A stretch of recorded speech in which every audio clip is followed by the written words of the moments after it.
Burkina Faso vive um dos períodos mais turbulentos da sua história recente, marcado por golpes militares, instabilidade política e o avanço desenfreado de grupos terroristas. No centro desse cenário caótico está o capitão Ibrahim Traoré, que assumiu o poder em setembro de 2022, após liderar um golpe de Estado contra o então líder Paul Henri Damiba. Embora tenha prometido restaurar a segurança e conter a ameaça jihadista, sua administração tem sido marcada por desafios extremos, como o isolamento internacional, crescente repressão interna e um preocupante aumento da violência neste momento. Ibrahim Traoré, um jovem militar, emergiu como líder de Burkina Faso em meio à insatisfação generalizada com a ineficácia do governo anterior no combate ao terrorismo. Com um discurso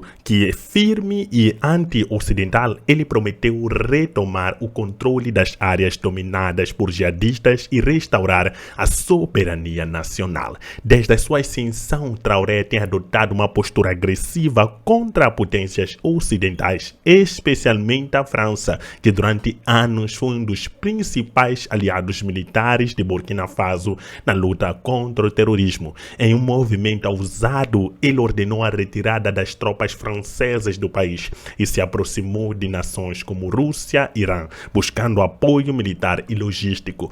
Esse realinhamento geopolítico gerou ainda mais tensões e isolamento de Burkina Faso de seus parceiros tradicionais e aumentando o risco de sanções internacionais. Mas Traoré assumiu a responsabilidade de tornar Burkina Faso grande. Desde que assumiu a presidência, o capitão Traoré empreendeu grandes reformas para restaurar a segurança e a estabilidade em Burkina Faso. Entre as principais medidas, a criação de 28 batalhões de intervenção rápida BIR e 13 grupos de unidades móveis de intervenção GUMI demonstra uma resposta estratégica às ameaças à segurança. Graças a essas novas unidades, as forças de defesa e segurança intensificaram suas ações no terreno, organizando 52 mil patrulhas de segurança, o que contribui muito para a reconquista de territórios antes controlados por grupos terroristas. Os esforços do governo também resultam no retorno das populações deslocadas aos seus locais de origem. Até o momento, 212 aldeias foram reassentadas, marcando um claro passo em direção à paz e à reconstrução social. Ao mesmo tempo, 14 mil efetivos de combate foram recrutados e equipados, fortalecendo assim as capacidades operacionais das Forças Armadas.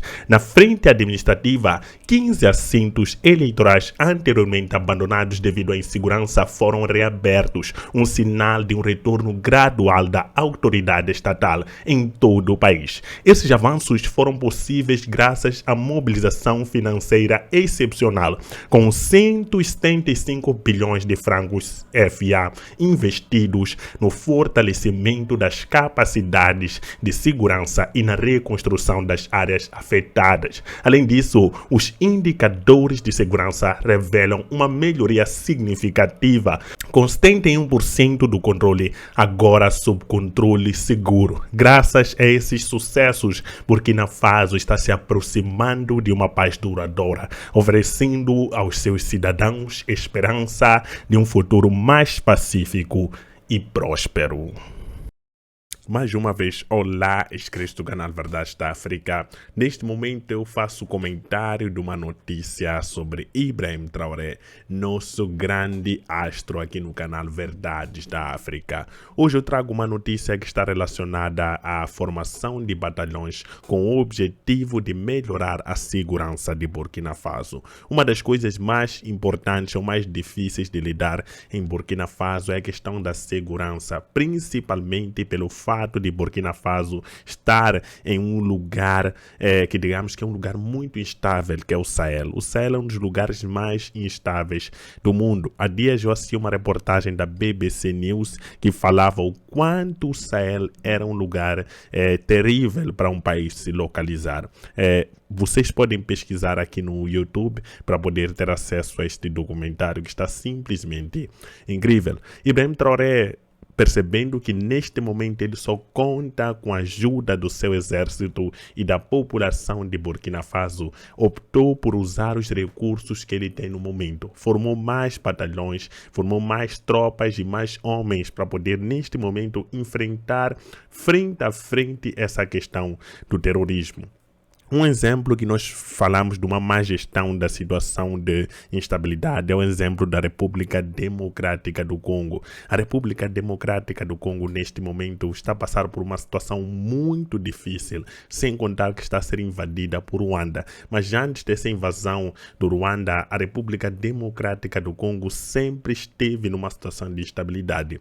E a presença da ONU até hoje não tem surtido efeitos desejados. A República Democrática do Congo tem muitos recursos, mas estes recursos parece que são uma maldição para esse país e para esse povo que nunca está em paz, infelizmente. E isso é algo extremamente grave para uma nação. De que adianta ter muitos recursos presentes, mas não tem como explorar e nem como ajudar o seu próprio povo. Outro exemplo é de Moçambique. Ontem eu trouxe uma notícia relacionada à questão de Cabo Delgado, neste caso. A presença de Ruanda ainda não reflete resultados vamos dizer que sim resultados, mas não são aqueles resultados que é se esperar em 8 anos de guerra, principalmente para um grupo insurgente que chegou naquela região de forma assim, relâmpago, etc. Então, essa gestão de conflitos internos, essa gestão de grupos terroristas é algo bastante difícil em África.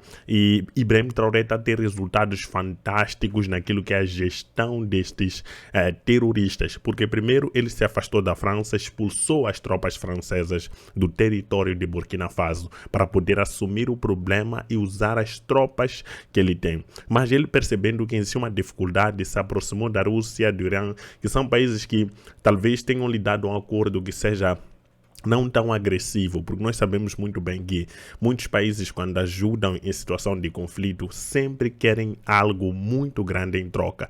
Vejam a situação da Ucrânia. Os Estados Unidos foi um ator principal para o início da guerra entre a Rússia e a Ucrânia. Nós sabemos quando os Estados Unidos decidiu que a OTAN devia colocar uma base na Ucrânia, a Rússia disse, não, espera aí, você já está próximo ao meu território, isso eu não vou permitir. Então acabou invadindo a Ucrânia e tem essa guerra que já se estende por vários anos. Mas agora, na hora de fazer o tratado de paz, os Estados Unidos já querem minerar os minerais raros da Ucrânia, nesse caso. Percebam, os Estados Unidos ajudou durante a guerra com bilhões de dólares, mas não queria sair de mãos vazias. Parece que o plano dos Estados Unidos era se beneficiar dos recursos da Ucrânia. Então, para evitar esse tipo de situações, Ibrahim Traoré sempre opta por para evitar se afastar desses acordos que podem prejudicar o futuro de Burkina Faso ou penhorar algum recurso de Burkina Faso. Para quê? Para poder preservar aquilo que é a riqueza de Burkina Faso, porque nós sabemos que os recursos já acabam, os recursos são limitados. Podem até parecer que algo não tem fim, mas nós sabemos muito bem que a finalidade é acabar. E quando esses recursos já estão terminados ou acabados, a população é que fica a sofrer, porque na verdade esses recursos foram pilhados para outro país e esse país de certa forma não beneficiou diretamente aquele país em que foi, que esses recursos foram extraídos. Então essa questão que Ibrahim Traoré quer se desfazer. E também acordos econômicos que às vezes nem beneficiam o próprio povo de Burkina Faso. Então todas essas questões que Ibrahim Traoré analisa antes de entrar num acordo, fazem com que ele enfrente o problema do terrorismo sozinho. Nós vimos aqui nessa reportagem que 212 aldeias já foram repovoadas depois de vários anos em que foram dominadas por terroristas. Esse tipo de resultados animadores que fazem com que o povo de Burkina Faso confie no jovem capitão Ibrahim Traoré. Então, essa formação deste novo batalhão visa aumentar aquilo que é a capacidade do próprio país em se defender, um projeto que Ibrahim Traoré sempre desde o início está a desencadear. Ele disse que um dos objetivos que ele tem é libertar Burkina Faso do terrorismo. É verdade, isso não vai ser fácil, porque o terrorismo está enraizado praticamente na região do Sahel. A região do Sahel é uma região super instável, que passa por muitas situações difíceis, mas nós acreditamos que com a convicção e o esforço que o capitão Ibrahim Traoré faz, as coisas vão poder andar no caminho certo. Mas o que você acha desta situação? O que você acha desse investimento de Ibrahim Traoré em essa decisão de reforçar cada vez mais as tropas, de drasticamente aumentar o número de unidades de intervenção para poder bater de frente com aquilo que é o terrorismo em Burkina Faso? Coloque nos comentários a sua opinião. Muito obrigado por estar aqui. Se concorda ou discorda comigo, coloque aí, nós vamos debater para poder chegar a uma conclusão que possa fazer com que eu e tu possamos aprender algo novo. Esse é o objetivo do canal Verdades da África. Até a próxima.